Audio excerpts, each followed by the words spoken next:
Des moteurs à faible compression et des moteurs diesel étaient proposés sur l'Opel Mokka.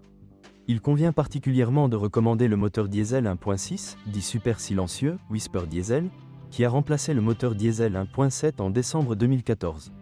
Ce moteur 1.6 CDTI énergique a une puissance de 136 chevaux et un couple de 320 Nm, ce qui se traduit par un bon paramètre d'accélération et une grande flexibilité. Mokka 1.6 CDTI accélère de 0 km/h à 100 km/h en 9,9 secondes, de 80 km/h à 120 km/h en 5e vitesse en seulement 9,9 secondes, et la vitesse maximale est de 191 km/h.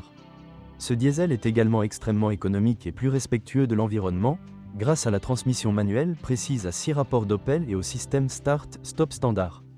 Le modèle Mokka 1.6 CDTI testé en 2015 ne consommait que 4,9 L 100 km en cycle mixte, les données catalogue indiquent 4,1 L 100 km.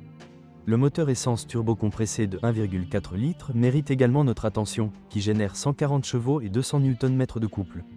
Selon le catalogue, le Mokka équipé d'une boîte de vitesse manuelle à 6 rapports, d'un entraînement 4x4 et d'un turbocompresseur est capable d'atteindre une vitesse maximale de 187 km/h et accélère de 0 à 100 km/h en 9,9 secondes. Lors du test de l'hiver 2014, j'ai constaté que la consommation de carburant en ville, qui s'élève à 8,3 litres 100 km selon le catalogue, est une valeur des plus fiables. Lors du test, à des températures d'environ -5 degrés Celsius, la voiture a consommé 8,7 L 100 km, ce qui signifie qu'en été, une consommation même inférieure à 8 litres 100 km est réalisable. Cependant, la consommation de carburant déclarée de 6,7 litres 100 km sur l'itinéraire est plutôt inaccessible. Lors des essais routiers sur l'itinéraire Varsovie-Radom-Cracovie, la consommation moyenne de carburant était de 8,5 litres 100 km, à une vitesse de conduite de 79 km/h. Cependant, je ne recommande pas le moteur 1.6 le moins cher, 115 chevaux.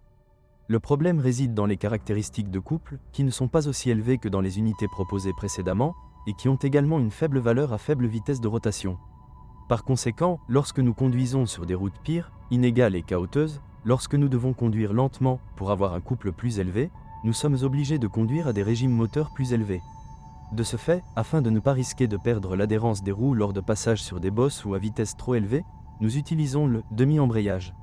Ces caractéristiques font de l'Opel Mokka une voiture qui répond à tous les besoins de la vie quotidienne et qui est en même temps parfaite pour les voyages du week-end.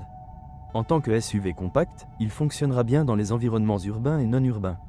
Des recherches ont prouvé que l'acheteur moyen de Mokka est une personne d'âge moyen qui mène une vie très active et pour qui les loisirs jouent le rôle principal dans la vie.